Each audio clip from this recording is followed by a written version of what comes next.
sur Reflet d'Afrique Télévision, heureuse de vous retrouver.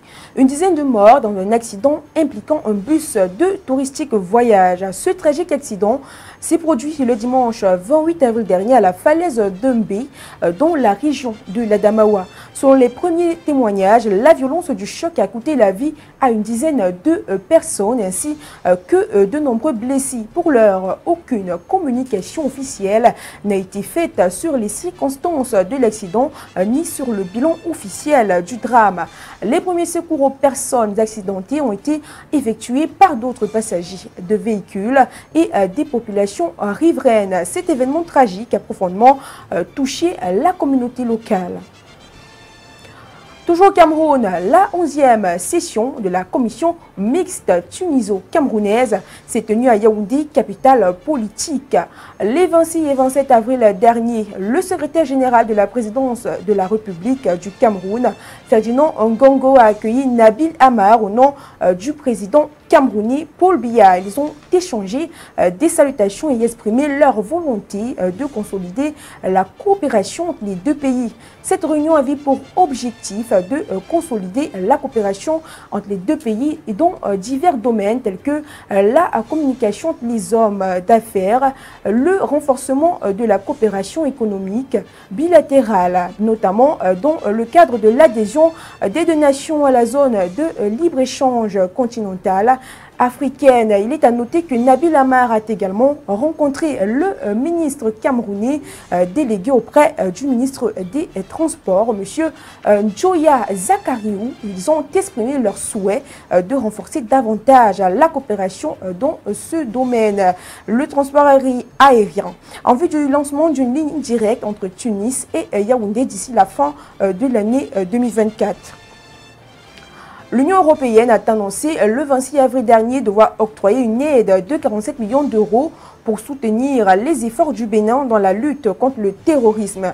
Cette contribution significative permettra au pays d'acquérir des équipements et des technologies pour renforcer sa sécurité. Notons que le nord du Bénin est la cible depuis plusieurs années d'attaques et d'incursions de djihadistes en provenance de la région sahélienne. Le financement servira notamment à l'acquisition de drones, d'avions, de collecte de renseignements ainsi qu'à l'achat de matériel et d'équipements destinés à la sécurité et à la lutte contre le terrorisme.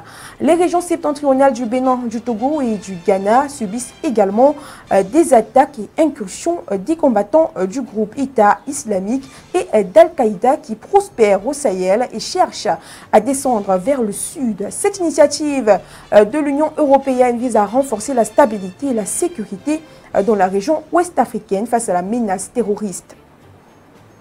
Au Kenya, le bilan s'alourdit sous de nouvelles pluies. Le 27 avril dernier, en effet, 8 corps ont été récupérés dans une rivière du comté de Makueni à l'est du pays après qu'un camion transportant les passagers ait été emporté par un pont submergé. 14 autres personnes ont été secourues selon les riverains. Des témoins ont indiqué que le camion transportait plus de 30 personnes lorsqu'il a tenté de traverser le pont inondé, suscitant des craintes quant au nombre potentiel de victimes supplémentaires lorsque les eaux se retireront. Le Kenya, pays d'Afrique de l'Est, a été frappé par des semaines de fortes pluies et d'inondations dévastatrices touchant notamment la capitale Nairobi ainsi que les régions occidentales et centrales. Actuellement, plus de 230 000 personnes sont affectées avec des milliers de maisons emportées par les eaux ou submergées.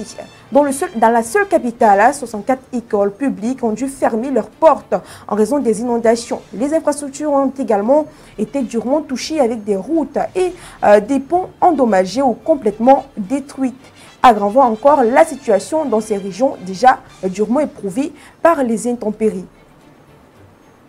En Afrique du Sud, la journée du 27 avril dernier marquait la célébration des 30 années de liberté du pays. Il y a 3 décennies, des millions de Sud-Africains se rendaient aux urnes pour voter lors des premières élections démocratiques du pays, mettant fin à des années de domination de la minorité blanche qui avait privé la communauté noire de ce droit fondamental. Pour beaucoup, cette période de l'apartheid laisse des séquelles dans la mémoire collective, mais la date symbolique du 27 avril 1994 représente un tournant vers un avenir prospère. Notons que les Sud-Africains se rendront aux urnes le 29 mai prochain pour les élections générales, marquant la 7e élection pleinement démocratique du pays. Soulignons au bas de cette édition que l'on célèbre ce 29 avril 2024 la journée internationale de la danse. Il s'agit d'une célébration culturelle mise en place en 1982 par le Comité international de la danse de l'Institut international du théâtre, ITI. Une organisation non gouvernementale associée à l'UNESCO. Cette journée a pour objectif de réunir le monde de la danse, de rendre hommage à cette forme d'expression artistique, de célébrer son universalité et de rassembler l'humanité tout entière en amitié et paix autour de la danse, un langage universel. C'est avec cette note que nous mettons un terme à cette autre édition du Flash d'information sur les antennes de Reflet d'Afrique Télévision. Restez scotchés pour plus d'informations.